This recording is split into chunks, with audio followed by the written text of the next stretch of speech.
Okay, so the original questions which we're now going to answer, after having explored and explained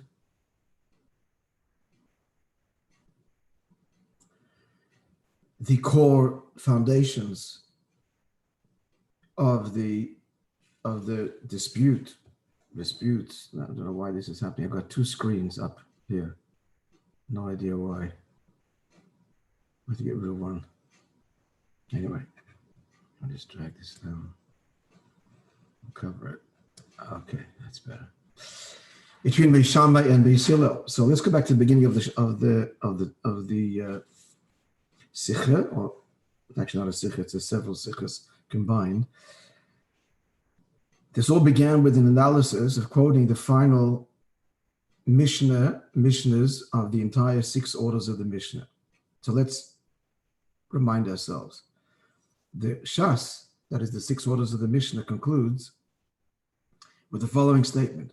Rabbi ben Levi said, in the future, Hashem will bequeath as an inheritance, that's the term that's used, to every tzaddik and tzaddik. Every word here is very precise, which we now will understand. Again, Rabbi ben Levi in the future, Rabbi ben Levi said, in the future, the Holy One, blessed be He, will bequeath to every tzaddik and tzaddik 310 worlds. A reward, as it is written, Lahanchil oyavai yesh. I will bequeath to those who love me. Simple meaning is, to those who beloved me, I will bequeath something. But that word yesh, something, is actually Yud Shin 310. So it's alluding to the 310 worlds. The verse concludes, it's a book from the book of Proverbs, Vayitzereseim amale, and I will fill their storehouses. So let's get this quote crystal clear, because again, with many questions, they're all going to be resolved now. So in the future, Hashem will bequeath. The term lahanchil is inheritance. To every tzaddik and tzaddik, 310 worlds, that is, as it is written, there is, for those who love me, a inheritance. It exists. Now that word yesh, it exists, is 310. That's the allusion to the 310 worlds that Rabbi ben Levi is referring to. And the verse concludes, I will fill their storehouses. End of quote. Now, the simple explanation of what this Mishnah is doing at the end of the entire orders of the Mishnahs, why is this teaching taught at the conclusion of the entire Talmud, the Mishnah? Because, simple meaning, as the commentaries say, the reward, you perform observe all of the laws that are outlined in the Mishnah, then the Mishnah concludes with the reward that one will get. So the Rebbe's question was, if that's the meaning, then that should have appeared at the beginning, not at the end. The beginning, before you embark on this whole lengthy process of studying all of the laws of the Torah, the motivation should be stated at the outset. Know that if you learn all of the laws, you're going to get these 310 worlds. Why does it appear at the end? Especially since, now the question becomes stronger, the Mishnah teaches that one should serve God not for reward. That's okay as an initial motivation. But ultimately, the shleimus, the perfection in the service of God, is to serve God altruistically. So here we are at the end of the entire, having learned everything of the Torah and of the Mishnah, which is the distilled laws and teachings of the entire Torah. It's the essence of the whole oral law. At the end, we're told about the reward. Surely, once one has mastered and observed and is learning all of these laws, one is holding by a level of service of God where it's not for reward anymore, as we are encouraged and told in Pirkei Avot, which is one of the Mishnahs, which this person would have learned way back. So it's a dual question. Number one, motivation belongs in the beginning, not at the end. Number two, this motivation surely we've gone beyond that. So what kind of motivation is this for someone who is at the pinnacle, the conclusion of the study of the Talmud.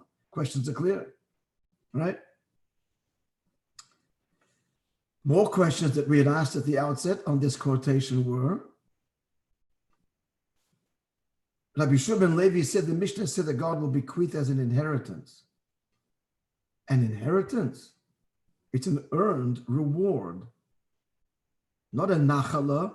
The term he uses is nachala. And that's the verse he quotes as well. But surely an inheritance isn't something you earn. It's a birthright, irrespective of your station and level. And moreover, a child 1 day old inherits, having earned nothing. The whole point here is this comes after. If the meaning is that this is the reward, if that's the meaning, which we're going to say it's not, we're going to see. But assuming the Mishnah is talking about reward, as everybody else understands the Mishnah, all the classic commentaries throughout the millennia. So why is the reward called an inheritance? It's a payment, it's a gemul, a reward. Actually, the word reward means you've earned it, you deserve it. That's the term the Mishnah should have used. Another question we asked was, and this is a more subtle question, and that is,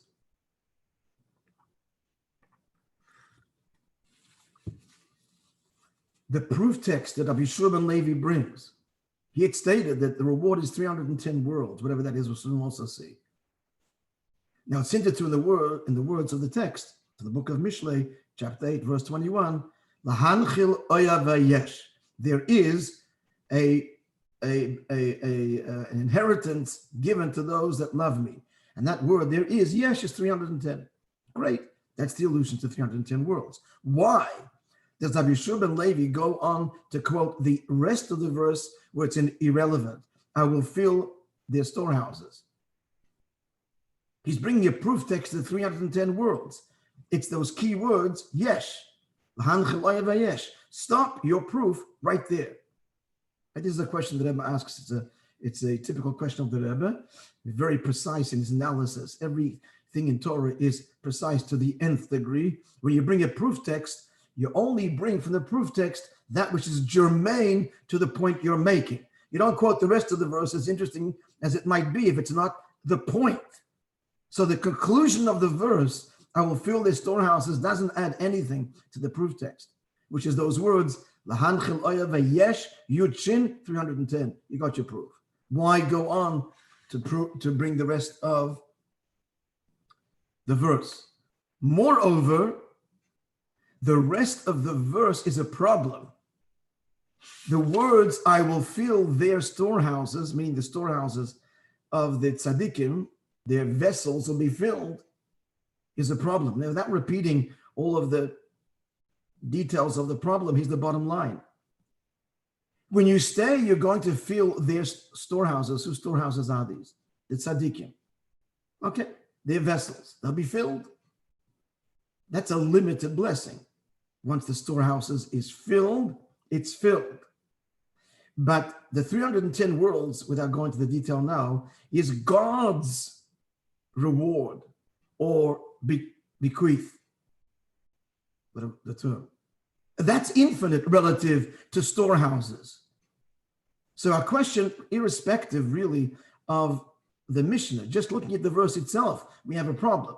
If the verse means God's going to give his 310 worlds, which are purely divine, that's way beyond filling their storehouses, which is man's capacity, man's finite vessel. That's less than. So what kind of, why is this being added? It's a compromised reward. The 310 worlds, that's way beyond. In simple words, that's divine and infinite. Filling their vessels, their storehouses, is finite. So that why get a finite blessing when you've got the infinite one? So it's a question independent of the Mishnah, just on the verse itself. What is Eitzrei saying? Amali adding to L'hanchil oya vayesh, if the meaning is a 300, not if. Now that we're told that the meaning is 310 divine worlds, which are infinite, and that was proved. We won't go to the whole proof that it's divine and infinite and far beyond storehouses, finite places being filled, whatever they mean. It's finite. So we've got the very verse itself is problematic. Now the final words of the Mishnah, this is the last Mishnah. The final words of the Mishnah are these. Look, we're at page 646. If you want to see Ois Gimel.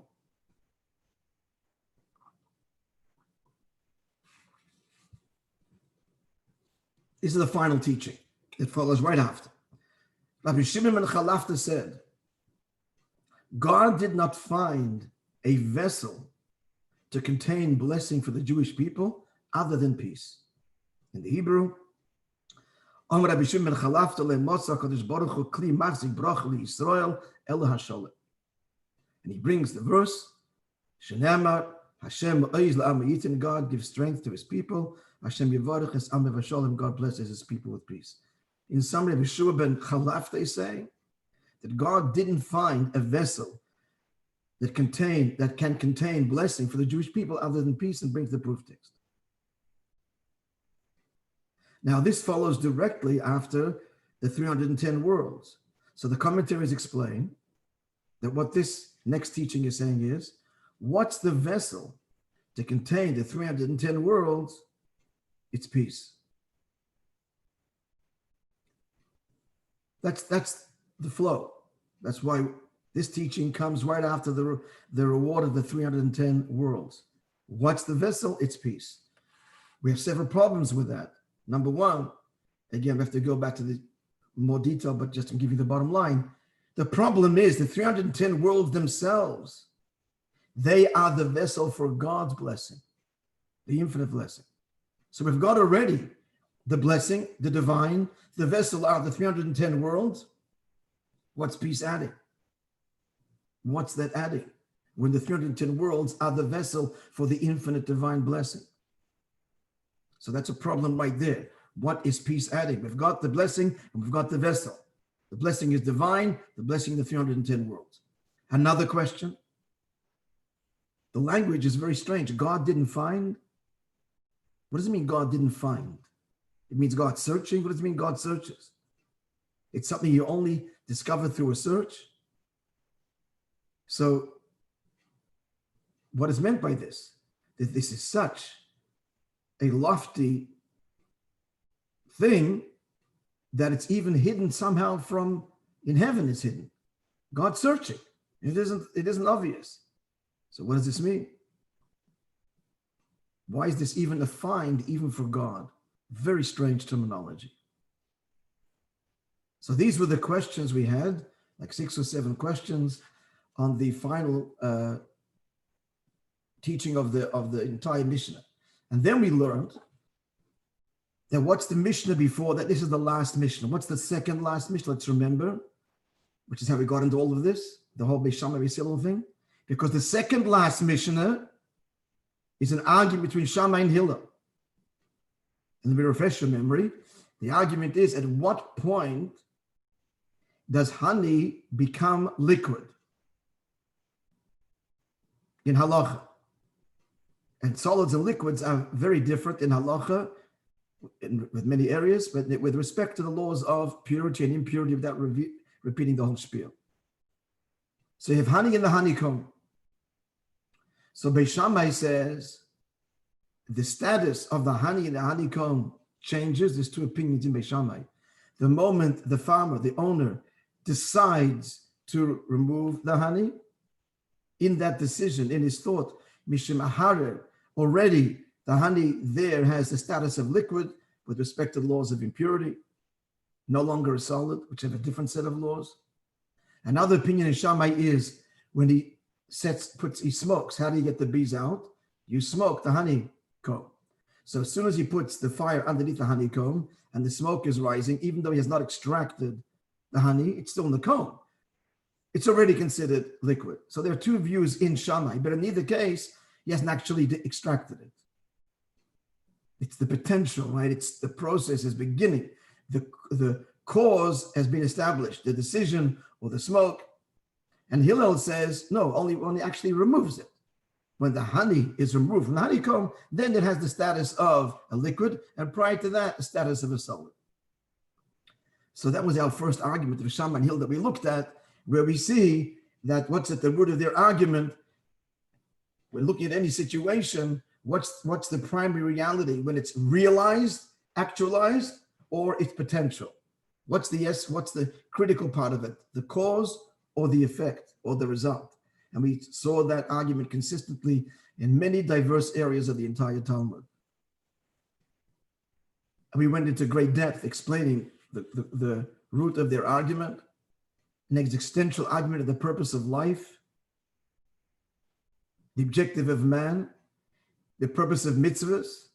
According to Hillel, the purpose of mitzvahs is to suffuse us, our reward, our growth, engage the world. That's Hillel. And Shammai is the opposite view, surrender the world, transcendence versus immanence. Are we going this way or are we going that way? It's Gevurah Shammai versus Chesed Hillel. Is it better for man to have been born or not? This strange argument, which was our subject last week or the last couple of weeks. Shammai says better not. Hillel says better yes. And very strange argument to explain the depth of it. Hillel is saying that the objective of mitzvahs is for your benefit, your growth, your engagement. Created means the soul coming into the body. It's a benefit for the soul because this way the soul actualizes and realizes all its great potential. And Shammai has the contrasting opposite view. The soul was better in heaven. It only came down to carry out the divine will here in the world, which is to surrender the world and bring the world up to heaven where the soul began. But there's no gain for the soul. That's Shammai's view. So having learned all of this, now we're going to revisit the last two Mishnahs of the entire Shas, the second last being an argument of Shammai and Hillel, and the final Mishnah, Rabbi Shua ben Levi, about God bequeathing to every 310 worlds, to every tzaddik and tzaddik, and he brings the verse and the whole verse, and then Rabbi Shimon ben Chalafta about peace and all the questions we had, which were all puzzling. But now it's all going to come together. Every nuance will be understood profoundly after having appreciated that this teaching follows right after Shammai and Hillel, who are who represent two archetype positions in the service of God. Let's now begin our final journey. So friends, let's now turn to page all the way later. Okay, it's page 663 if you can get it. Chapter 24, Chav Daled. I sent you again yesterday the text, so you have it. You can certainly follow along.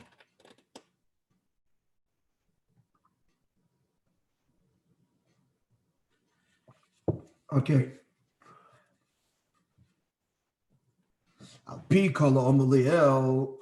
In light of all that we've explained over the last many chapters, we're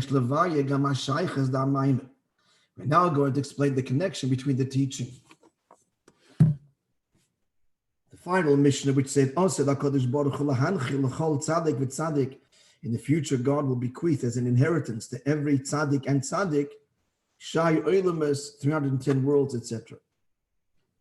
The verse that he brings, and we're going to connect that teaching, the Pluktas Beishama Beisilel, to the argument of Beishama Beisilel, which is the teaching before that, about Chalis Dvash, about honeycombs, by Mishnah Shalifnizeh, which was the Mishnah preceding this final Mishnah. And we're going to explain not just the connection, but Gama Diyukim, Shebemayim Atzma, and all of the nuances and questions that we had raised in this final teaching. And you recall one of the questions was that if it's reward, was one of the primary questions. If the whole point of Rabbi ben Levi, Rabbi Shimon ben Levi, is to convey to the reader the reward for observing all of the Mishnah, that belongs to the beginning, not at the end. And moreover, we should be beyond reward now.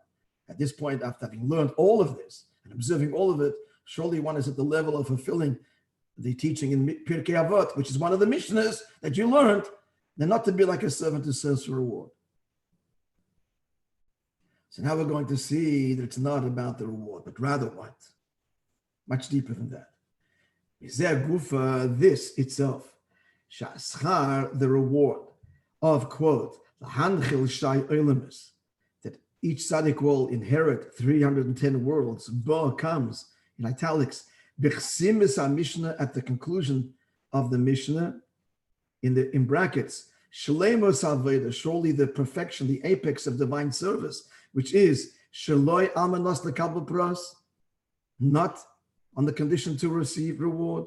Muchach, we must conclude, therefore, the reward spoken about here, who is, in brackets, not reward in the conventional sense, which is Tashlim Scha, you're being paid something, Bishvil Kima Mitzvahs, as a result, because you did mitzvahs, so here's your reward. Ki'im, rather, subtle but deep point, friends. Al derech maimer azal, what's being conveyed here is similar to another teaching of our sages, which says, this is from also Pirkei Avos, schar mitzvah mitzvah. The reward of the mitzvah is the mitzvah itself. Sheikes schar ha-mitzvah, the primary reward, hukiyim ha-mitzvah atzmai, is the actual fulfillment of the mitzvah itself. Meaning, sha'odom mevin umargish, what's the reward? When you appreciate and feel ha'iloi da mitzvah atzma, the greatness of the mitzvah itself. Retzoyne shel HaKadosh Baruch Hu, which is the will of Hashem, mitzvah mitzvah, the commander, v'nachas ruach, and the pleasure, kavayochel, as it were, shenas el HaKadosh Baruch Hu, that you have caused God al yedei zeh, through your performance. In brackets, quoting from the Medrash and from Rashi about korbanos, the Torah describes sacrifices as the reach nechoyach, a pleasing odor. What does this mean? Says Rashi, nachas ruach lefanai, God said it's a pleasing aroma before me, shamarti, that I said, v'naseh etzeni, my will was done. What's the Rebbe saying? The Rebbe is saying that the final Mishnah is saying this. Dear Jew, student of the Mishnah, who has completed it all and performed all that can be performed, now you're in a position to appreciate what your mitzvah has accomplished. That's what's being told now, as we will presently explain, based on everything we learned till now. It's not simply saying, if you do all of this, this awaits you, you're going to get a reward. If that's what it was saying, that's said at the beginning. When you hire someone, you tell them how much you're going to pay them at the outset. That's why you're hiring. You don't say, "Well, can you'll find at the end what I'm going to pay you." Nonsense. Of course, you tell them at the beginning. If it's the reward, we are not speaking about the reward. We're speaking about the true reward, if you like. You can still keep that word. The true reward is your appreciation of Yiddishkeit, your appreciation of what you have accomplished. And that you can only experience once you've done it all. The conventional reward will tell you before. You can have Gan Eden and all the pleasures of the world. That's not a secret. As we're going to see in these salient words of Rabbi Shua ben Levi and then Rabbi Shimon Chalafta about peace, following Shammai and Hillel, we're going to see that what is being expressed here is, aha! Now we understand, after having observed all of the laws and appreciated the view of Shammai and the view of Hillel, these classic combatants or two paths, both legitimate, in the service of God, having learned all of the opinions and observed it all. Now you're going to understand truly what mitzvahs are all about. Now let's see. Now let's re-examine what Rabbi Shua ben Levi and Shimon Chalafta are saying, and we'll see the beauty of it all. That can only come after having studied and learned and observed everything in its totality and selflessly. But first, a question. For the Chure, Mokim Loima, one would think to appreciate what the reward is for God, what a mitzvah is. Surely that is something that no human being could really appreciate absolutely. As he goes on to say now, whether the path is the Shammai path, let's use that direction, or the path is the Hillel path, either way, one would think, and that's what this Mishnah comes to tell us, it's not so, but logically one would think that to appreciate the divinity and what mitzvahs are for Hashem, that's something that's beyond the capacity of any tzaddik. Why would I think that?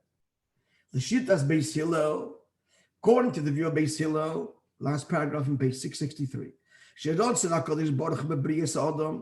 Beis Hillel says that once the divine mandate in the creation of man, and the mitzvahs that were given to him, he said it's all about suffusing, it's all about our growth, our perfection, perfect the world, suffuse the world, engage the world. That's the whole objective. Then, logically, I would say, one would think, the reward, therefore, which is what we're saying now, Gili Rotzen mitzvah, the revelation of the will of Hashem. Hashem's desire has been fulfilled. You've done it all. So how much could I experience of that? How much could I actually experience? Only this level, in the divine will. What aspect of the divine will could I experience? Only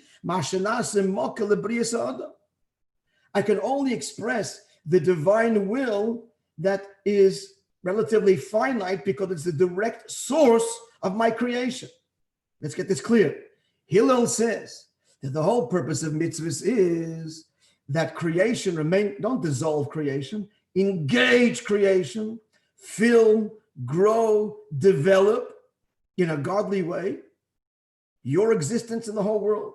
So what level of the divine, friends, can we access if we are to bring the divine into our world and experience it?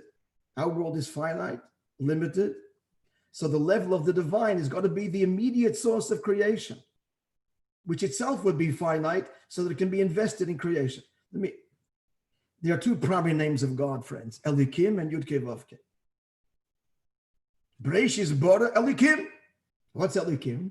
Elikim, actually, what Elikim means a judge. It can also mean a mortal judge. Because what is a mortal judge? The nature of judgment is to draw lines and make limits. Liable, exempt, guilty, innocent. That's the nature of a judge. Yud Kei Vav Kei means eternal, infinite. So there's two primary levels of divine revelation: infinite, beyond creation, and finite, invested in creation. Bereshis bara elikim.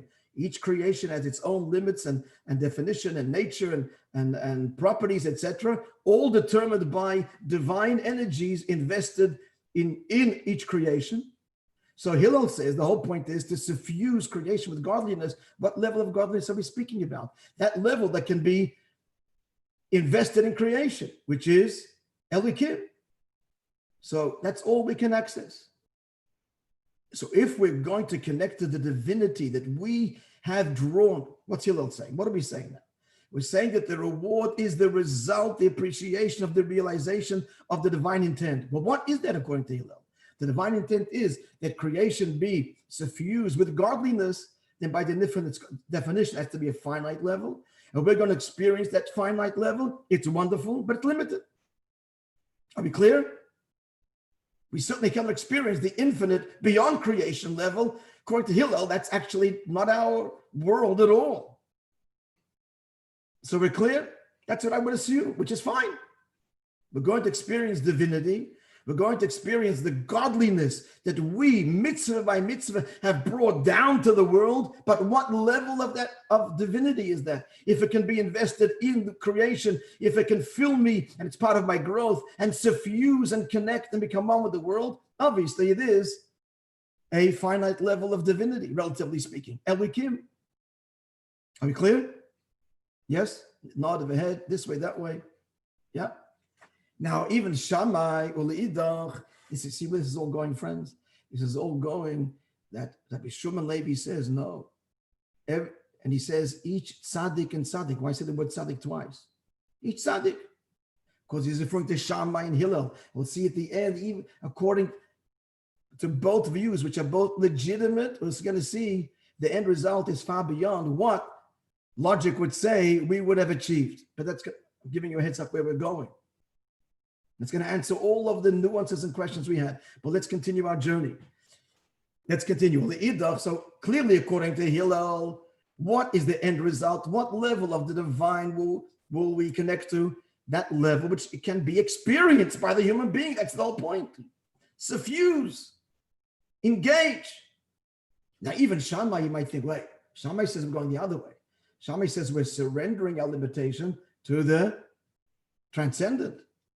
Remember, Hillel is water, Chesed is water, and Shammai is fire that ascends, that consumes. Fire is produced by the consumption of the fuel. Water causes things to expand and fire to contract. Well, first expand and then disappear.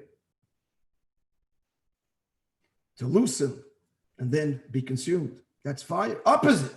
And you might think, wait a minute, Shammai, if we're going this way, well, maybe we can connect to the infinite, but we still can't because we're still tethered to our consciousness. Let's read Shammai. Well, the Shiddas be Shammai, and even the other view, the path of Shammai, Shakavona, the Brias Adam, that the intent in the creation of man will be mitzvah shenit neloi, and the mitzvah is given to him. It's not for your growth, not your perfection. It's not about this way. It's rak b'chtei. That's why better for the soul not to have come down. You want to come down on this selfless mission to burn up the world, literally, to surrender the world. Shammai says, and he's the stricter view, not about self, negate self, fire, consume self, burn the ego. Hillel is engage the ego. Shammai surrender the ego. And according to Shammai, it's not about you at all and your perfection. On the contrary, in the brackets, Shammai says the whole reason the soul came down is to transcend identity. In the words of the argument quoted, which we just mentioned, it's better for the soul not to have come down to this world, to have to deal with the body and have to burn it and consume it and surrender it. Stay in heaven in your state of nullification. So according to Shammai, even according to him, logic would say, Shas the mitzvahs, the reward that we're now explaining, the reward is experience the divinity, the revelation of the will of the commander of the mitzvahs. So here's Shammai, you can't fully appreciate it because what are you doing? The whole point is surrender. Listen to these words. The question is much stronger than I just told you. If according to Shammai, it's surrender, the whole point of the reward is I'm enjoying. Shammai says it's not about your enjoyment. On the contrary, the whole point is to overcome yourself. So you can know on some level that, the selfless, you have given yourself for the cause, you've carried out the divine mission, and God's will has been realized. But you are going to appreciate and experience the divine will. It's the whole opposite of what Shammai was saying. It's about the surrender. You'll have the satisfaction of knowing God's will is done. But could you experience that will? That's the degree of your satisfaction. I'll conclude with a story because next week we'll get to why both these, what I would think, are wrong. That's what the final teaching of the Mishnah, Rabbi Shimon Levi is saying, that to this tzaddik and that tzaddik, we're going to see this amazing teaching at the end. That it's not what we're suggesting now, which is the logical thing. What are we suggesting now? But for sure, according to Hillel, we can never connect to God's infinite being and will. It's all about the godliness that can be invested in creation. And according to Shammai, it's not about you experiencing that either, because according to Shammai, it's all about your surrender, self-negation, not about experience. So I'm just going to tell you a little story. that maybe illustrates the Shammai view. This is a story that was, it's a parable, a story that was told at Fabrengen by the celebrated chassid. He didn't celebrate himself, others celebrated him. Rebbe Shem Tov. Rebbe Shem Tov was a legendary chassid. Just to give you context, he is the grandfather of Basi Treitel. Hence, the older son is Ben Zion. Just to give an idea, this Ben Zion Shem Tov, he was one of 10 Hasidim that the previous Rebbe summoned. This is in Soviet Russia at the height of the persecution of Yiddishkeit. And they entered into a covenant. These are literally a covenant to the last drop of blood to devote themselves for the survival of Yidden and Yiddishkeit in Russia. And most of them were arrested and shot eventually for their work in the underground yeshivas, etc. And he was one of them. I mean, that was a Shammai condition there. It was all about sacrifice, literally. Anyway, so this Ben Zion Shem Tov, and if Fabrengen once said, like he said, what's a chassid? It's kind of the Shammai view he's expressing. What's a chassid? He said, when the Tsar, the king, was traveling with his army, and he had to go from one place to the other, he's traveling, and they would come to a ravine or a river. There's no time to build a bridge. The Tsar's got to cross, the army's got to cross.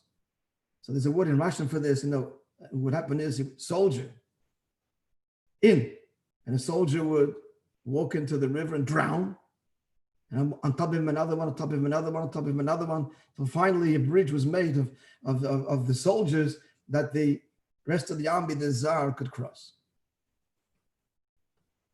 So Ben Zion Shem Tov would say that who's the chassid, the final one to go into the river and drown, knowing that his sacrifice has achieved, listen to this, has achieved the goal, and now the Tsar can put his boot on his back and cross.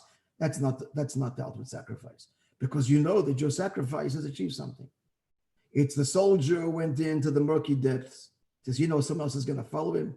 He was the first one. There's maybe, and then there's another maybe, another maybe, another maybe. Eventually, this may lead to. That's the chassid. No agenda. Not even the satisfaction of knowing that my sacrifice actually achieves something, but he does it. This is the ultimate selfless. So he doesn't even have the satisfaction. I'm bringing out that, like the top one, he sacrificed, but has the satisfaction of knowing that the goal was achieved. So this is kind of the Shammai view. So according to the Shammai view, if that's what service of God is all about, it isn't about satisfaction at all. There's no reward in the classic sense that way. The reward at best is maybe the goal is achieved. So I'm just bringing it as a story kind of to give some kind of explanation. But the bottom line question is, what we're left with is, or rather the conclusion, that both according to Hillel and Shammai, Hillel for sure, the end reward cannot be experiencing the infinite. It's all about engagement, mind, heart, body, nature, suffusing nature. And according to Shammai, if the whole objective is not about you, then the reward for sure is not going to be about you. Or in simple language, your goal is to surrender to the infinite. Surrender means surrender, and not you. And yet we're going to see that despite what we would have thought about these two views, or the net result of everything, which is really, what's the end result? We're going to see their profound teaching next week, God willing. The Beshur ben Levi, Beshur ben Chalafta, that somehow, even both views, both things will be happening simultaneously. There'll be a fusion of infinite and finite. To explain next week. Even Hillel and even Shammai. Both in this direction and in this direction. The fusion of both. Very profound, very deep, very beautiful. And that's coming with dear friends, God willing, next week. Okay? Yeah, Rabbi. All right. Have a wonderful week. Bracha v'atzlacha. And we'll see each other. Robert, you're all invited to. We'll see each other at 10:15. Yeah, at the Mordechai Dov Chernak Sunday morning Torah class. Be well. Have a great and wonderful week.